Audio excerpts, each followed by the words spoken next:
Политиката е можеби гола вода, но политиката за вода не е. Само кога ќе ја пуштиме чешмата и од неа нема да излезе ништо, сваќаме дека сме жртви на политичка неодговорност. Водата е човеково право и според Обединетите нации секој има право на пристап до чиста и здрава вода за пиење.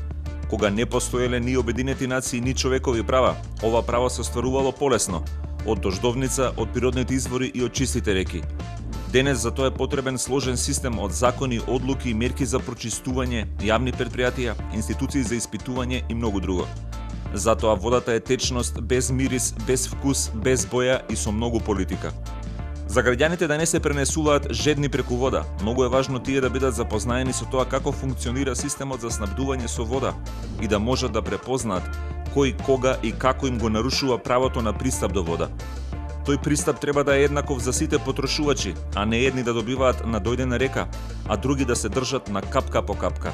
Од целата мрежа на институции и регулативи за граѓаните се најважни јавните комунални предпријатија.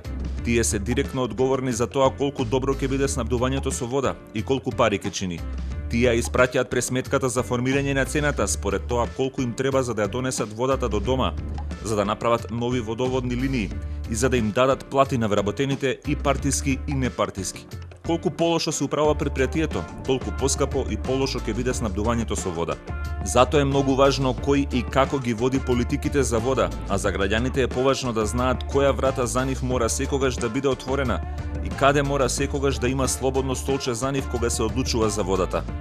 Едни од тие места се советите на општините, каде народните избраници гласаат за одлуките. Но најважно од се е водата да не се троши залудно.